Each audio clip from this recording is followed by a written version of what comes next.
Good day world, good day Philippines. This is Brother Prince Dilatori, one of the believers of Christ. I will show something very significant truths about God. And this truth will help us lead into salvation, into everlasting life. Now, my brothers and sisters, let's watch this.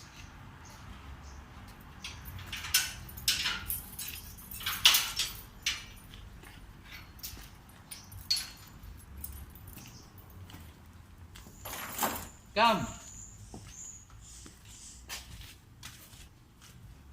This is what I want to show to the world about one of the mystery of God. This mystery of God will help us find the truth, because truth will set us free.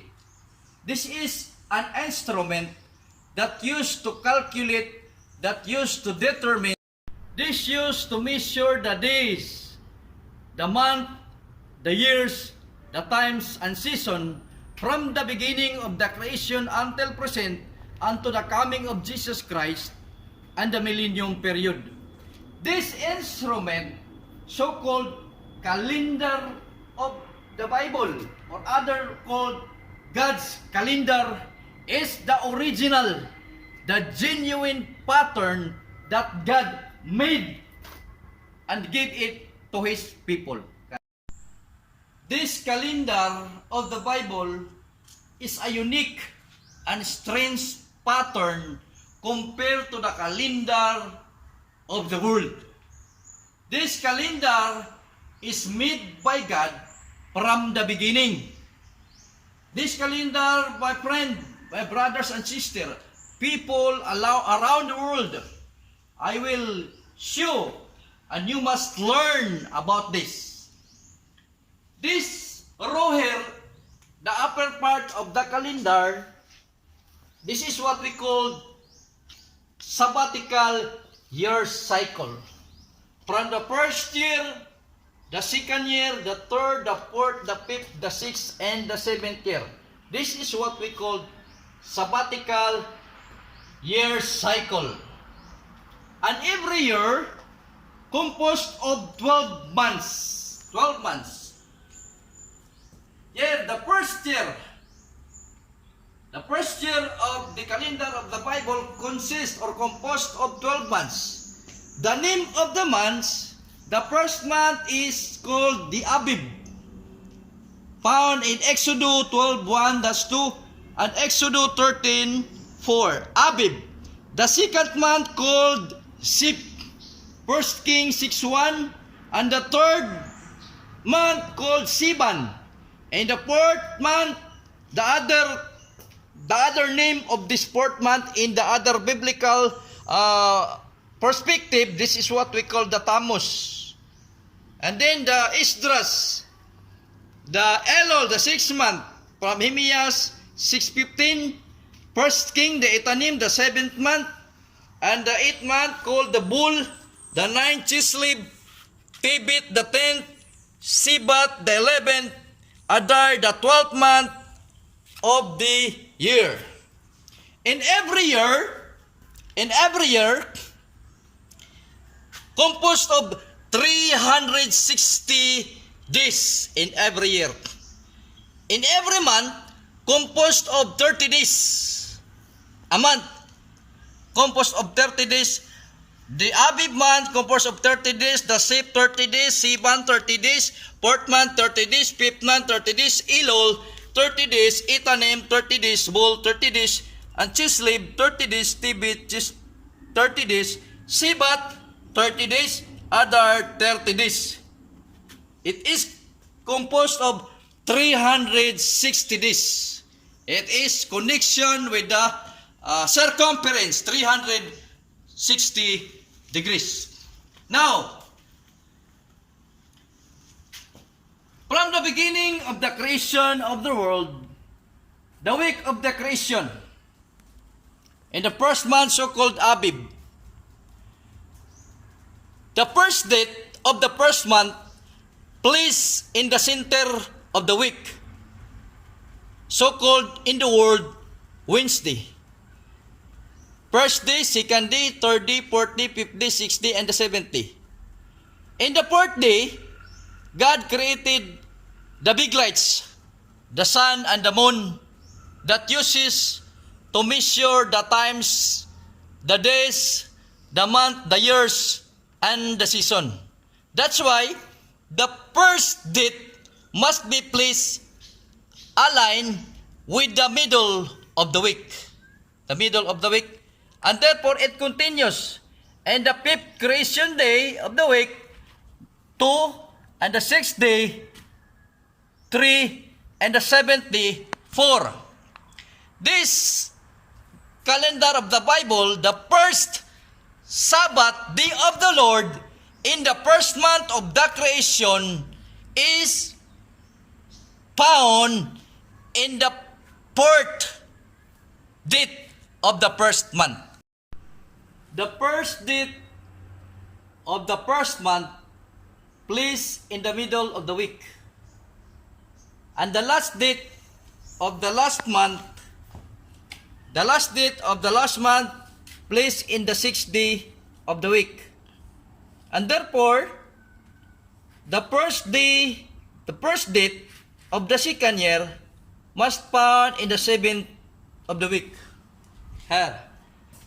The first date of the second year found in the seventh day. The first date. So, the 12th month, 30, found in the second day of the week, 30, and the first date of the third year must found in the third day of the week. Yes, the third day of the week. This is the third day of the week, the first date of the first month. So, let's move on.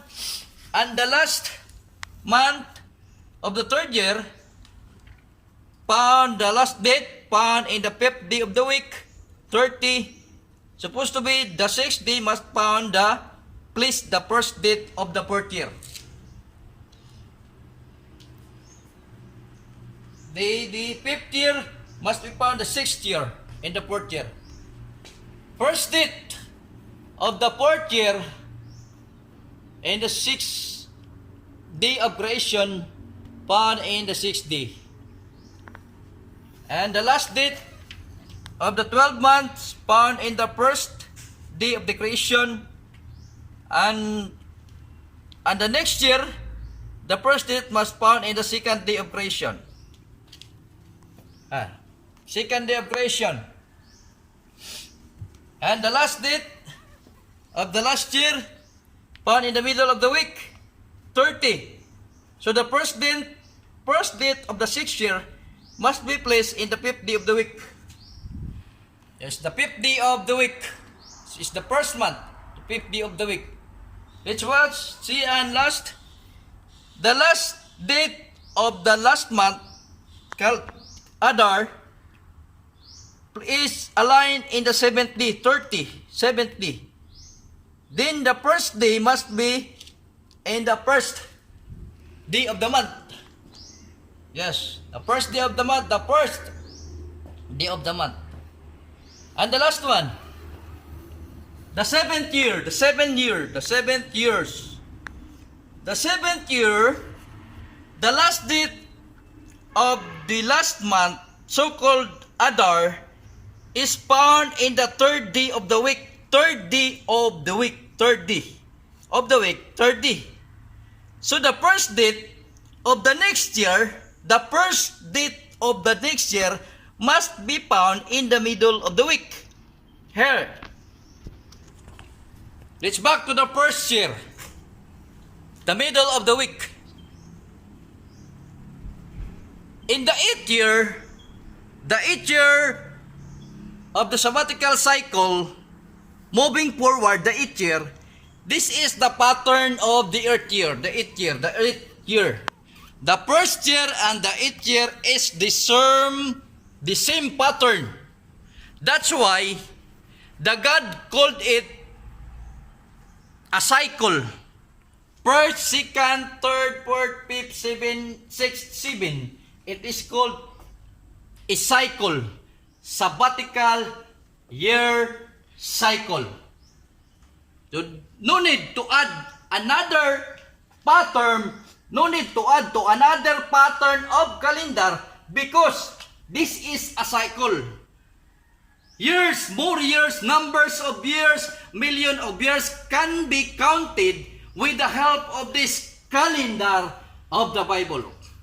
This calendar of the Bible, brothers and sisters, will help us determine the chronology of the event in the Bible to prove the true, the genuine, the original, and the verified truth about God. This God's calendar has given to Prophet Moses used to determine, to calculate, to measure the Jubilee year of Israelites. For example, Leviticus 25:8-10. God spoke to Moses and said, "And thou shalt number 7 Sabbaths of years unto thee, 7 times 7 years, and the space of the 7 Sabbath of years shall be unto thee 49 years. 49 years. 7 times 7, 49 years. 7 times 7, 49 years. And hallowed the 5th year, and proclaim the liberty throughout all the land, that so-called Jubilee." Here, this is what we call the year sabbatical cycle. God spoke to Moses, 7 Sabbath years. 7 Sabbath years. 7 times 7, 7 times 7 equals 49. 7 times 7 equals 49. And the next year must be the 50th year. This is the 49, the pattern of the 49 years. This is the pattern of the 49 years. And the 50 years, the 50th years with this pattern. This is what we call the Jubilee year of the Israelites. The Jubilee year of Israelites with this pattern. God said, "Hallowed the 50th years, and proclaim liberty throughout all the land." That is called the Jubilee year of Israelites. This calendar of the Bible will help us, help people around the world to determine the exact occurrence of the chronology of the event in the Bible. For example, the flood. The flood from the beginning of the year to the flood consists of 1,656 years. From creation of Adam to the event of the flood. 1,656 years. And then, the exodus of Israel out of Egypt from the beginning of the year to the exodus of Israel out of Egypt consists of 2,667 years. From the creation of Adam to the crucifixion of Jesus Christ consists of 4,142 years and 10 days. This calendar will help us determine when Jesus Christ ascended to heaven. And this will also tells us when the coming of Jesus Christ, when the millennium period begins, and when Jesus Christ turned over the kingdom to the Father. And now the question is, why we should have to know this calendar of the Bible? Why we should have to learn this calendar of the Bible? What benefit can we receive from this? From the context of the Bible, Deuteronomy 32:7 said, remember the days of old. Remember the days of old. Consider the years of many generations. Ask thy father, and he will show thee. Thy elders, and they will tell thee. The book of Deuteronomy said, remember the days of old. The days of old. The ancient years. Consider the years of many generations. Ask thy father, and he will show thee. Thy elders, and they will tell thee. Now, in this present situation, my brothers and sisters, my fellow believers, if you are a father, if you are elders of the church, you are obliged to tell to everyone that asketh you. This is your obligation. If you're one of the believers of Christ, you are obliged to tell your children, to whoever asks you about this one. Remember the days of old.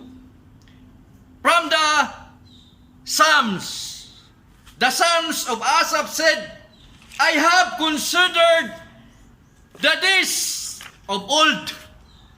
Psalms 77 verse 5. I have considered the days of old, the years of ancient time. So therefore, the Psalms of Asaph said, consider the days of old, the years of ancient times.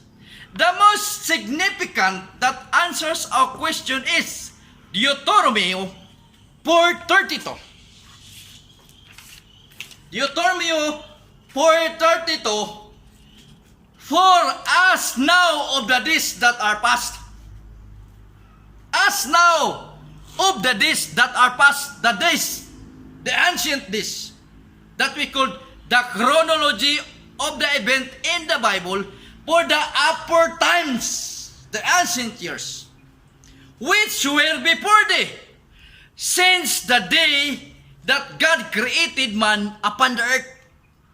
It means the question of asking the times, the date, the years, the seasons is based on the creation, since the day that God created man upon the earth. That's it, my friend. So now, I encourage, I challenge everyone, particularly laymen, elders, missionaries, evangelists, pastors, ministers, teachers of the law, that you must study this one. This will help us know the exact truth about God, the exact truth about the chronology of the event in the Bible. If you are the ministers, if you are the teachers, the Romans 15:4 said, whatever things written aforetime were written for our learnings. And that's the word of the Lord. 2 Timothy 2:15 said, study to show thyself approved unto God, a workman that needeth not to be ashamed, rightly dividing the word of truth. Rightly dividing the word of truth. Study. 1 Peter 3:15. But sanctify the Lord God in your heart, and be ready to give an answer to everyone that asketh you a reason of hope. Sanctify the Lord God in your heart. Be ready always to give an answer. Another, if you are a teacher, if you are a pastor, if you are an evangelist, a layman, a minister, whatever it is, you have a position in the church, and you must take heed of unto the doctrines and unto yourself.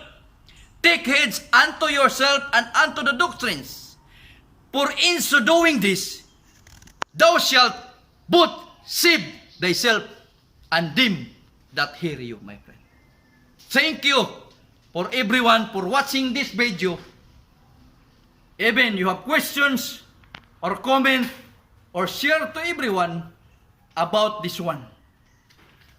And then, another thing. From Isaiah 46:9, the Lord said, remember the former things of old. Remember the former things of old. For I am God, and there is none. I am God, and there is none like me. Thank you. I hope everyone that watches this video will learn something very significant truth about God, about the calendar of the Bible, about everything that surrounds this calendar of the Bible. Thank you for watching. Next videos, I will compute the many big events in the Bible. And I hope you will happy to watch this one. And this is Brother Fritz De La Torre, member of the Church of God Philippines. And thank you for watching.